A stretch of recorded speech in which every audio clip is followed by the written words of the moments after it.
Hello friends, welcome to way to commerce.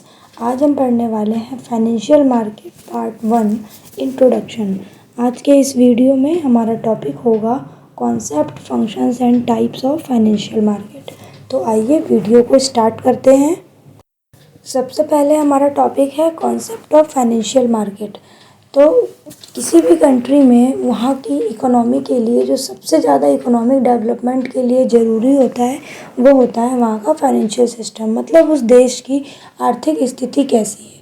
तो financial system काम क्या करता है? फाइनेंशियल सिस्टम का काम ये होता है कि वो ट्रांसफ़र करने में हेल्प करता है कि जिस भी सेक्टर में हमारी इकोनॉमी में अगर फंड ज़्यादा हो गया है और जिस सेक्टर में फ़ंड की कमी हो रही है, तो कमी जिस सेक्टर में ज़्यादा फाइनेंस जमा हो गया है वहाँ से ट्रांसफ़र करना फ़ंड को उस जगह पे जहाँ पर रियल में उसकी ज़रूरत है।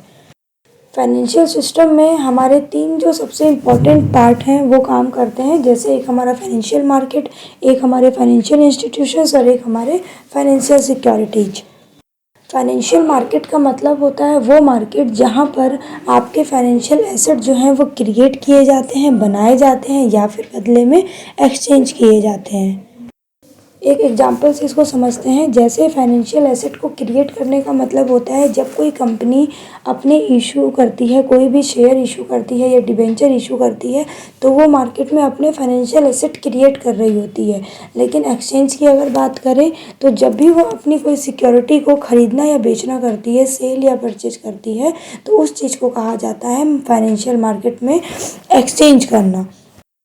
हमारे फाइनेंशियल मार्केट का कॉन्सेप्ट आई होप आपको समझ में आ गया होगा कि फाइनेंशियल मार्केट का मतलब होता है कि जिस सेक्टर में सरप्लस ज़्यादा है उस सेक्टर से सरप्लस उठा के उन सेक्टर में ट्रांसफ़र करना जहाँ पर सबसे ज़्यादा फंड की ज़रूरत होती है। अब हमारा नेक्स्ट टॉपिक आता है फंक्शंस क्या हैं फाइनेंशियल मार्केट के, जैसे mobilisation of savings, price discovery, reduce cost of transactions and liquidity. ये तो हमारे अभी शॉर्ट में दिए गए थे, इनको हम अच्छे से डिटेल में समझते हैं। First is mobilisation of savings. Mobilisation का मतलब होता है कि फाइनेंशियल मार्केट का काम होता है कि जो भी पैसा अगर कैश के फॉर्म में यूजलेस पड़ा हुआ है, अगर उसका कोई यूज़ नहीं हो रहा है, तो उसको ऐसी जगह पे लगाना जहाँ पर उस कैश की एक्चुअल में रिक्वायरमेंट है। और इसके लिए मार्केट में बहुत सारे फाइनेंशियल इंस्ट्रूमेंट बनाए गए हैं जो कि जिनका काम होता है फाइनेंस को एक साइड से दूसरे साइड जो है ट्रांसफ़र करना। तो इन्वेस्टर क्या करते हैं, अपने इन्वेस्टमेंट के थ्रू उन इंस्ट्रूमेंट में उनका जैसे मन करे इन्वेस्टर्स का, वो अपने मर्जी के अकॉर्डिंग उसमें इन्वेस्टमेंट कर सकते हैं। तो फाइनेंशियल मार्केट जो है हमारी सेविंग को बढ़ाता है, हमारे जो कैश है उसको बर्बाद नहीं होने देता है, उसका यूज जो है वो सही जगह पे करता है। Next is price discovery. जो हमारे मार्केट में किसी भी गुड्स या सर्विस का प्राइस है वो डिटरमाइन होता है डिमांड और सप्लाई जो मार्केट में प्ले करती है उससे।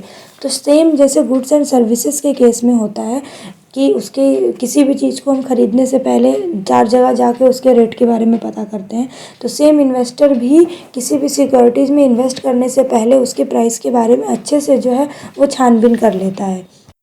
तो अब इन्वेस्टर को जो ये प्राइस है उसके बारे में इंफॉर्मेशन कहाँ से मिलती है, तो फाइनेंशियल मार्केट उनको ये इन्फॉर्मेशन प्रोवाइड करता है इन्वेस्टमेंट करने से पहले। Next is reduce cost of transaction. आप कोई भी सिक्योरिटीज़ में बाय करने जाते हैं या सेल करने जाते हैं तो बहुत सारे इन्फॉर्मेशन की ज़रूरत पड़ती है और इन इन्फॉर्मेशन को लेने के लिए बहुत सारा पैसा भी खर्चा होता है और बहुत सारा टाइम भी लग जाता है। तो फाइनेंशियल मार्केट का ये काम होता है कि जितना भी मार्केट में जो भी सिक्योरिटी से रिलेटेड इन्फॉर्मेशन है वो सारी इन्वेस्टर को प्रोवाइड कराना विदाउट उसका ज़्यादा पैसा खर्चा किए और विदाउट उसके ज़्यादा टाइम वेस्ट किए। तो इस वे में क्या होता है कि इन्वेस्टर को ट्रांजैक्शन का कॉस्ट जो है वो कम पड़ता है। तो इसीलिए फाइनेंशियल मार्केट इन्वेस्टर के लिए इंफॉर्मेशन ऑब्टेन करने में हेल्प करता है और उनके टाइम और मनी को भी सेव करता है। Next is liquidity. Financial market एक ऐसा मार्केट है, अभी हमने पढ़ा था कि जहाँ पर बायर और सेलर जो है सिक्योरिटीज़ के वो ऑलवेज अवेलेबल होते हैं, हर टाइम आपको मिल जाएंगे। तो इस वजह से यहाँ पर लिक्विडिटी के केस में लिक्विडिटी रहती है यहाँ पर सिक्योरिटीज़ में। कहने का मतलब हुआ कि जो इन्वेस्टर होते हैं उनका जब मन करे, जिस भी सिक्योरिटी में मन करे, वो अपना पैसा इन्वेस्ट कर सकते हैं इस फाइनेंशियल मार्केट के थ्रू। जब उनका मन करे तो वो अपने इन्वेस्टमेंट को कन्वर्ट कर सकते हैं मनी में। जैसे भी उनका करने का मन करे वो वैसे फाइनेंशियल मार्केट के थ्रू अपनी डिज़ायर पूरी कर सकते हैं। तो इसीलिए फाइनेंशियल मार्केट में लिक्विडिटी होती है। नेक्स्ट टॉपिक अब हमारा आता है types of financial market. Financial market हमारे दो टाइप के होते हैं, एक मनी मार्केट, एक कैपिटल मार्केट। तो मनी मार्केट में जो इंक्लूड्स होते हैं treasury bill, commercial paper, call money, certificate of deposits, commercial bill. And capital market में जो आपकी कैपिटल मार्केट है वो दो पार्ट में डिवाइड होती है, एक प्राइमरी मार्केट, एक सेकेंडरी मार्केट। कैपिटल मार्केट में हमारे जो आते हैं वो हैं equity shares, preference shares, debentures and others. इन सब के बारे में डिटेल में अभी हम अपने आगे आने वाले वीडियोस में पढ़ेंगे। Thank you for watching my video. अगर आपको मेरा ये वीडियो पसंद आया तो इसे ज़रूर लाइक करें, ज़्यादा से ज़्यादा वीडियो को शेयर करें और आने वाले टॉपिक्स के अपडेट्स के लिए हमारे चैनल को सब्सक्राइब करें। अब हम अपने नेक्स्ट वीडियो में पढ़ेंगे financial market part 2 money market के बारे में।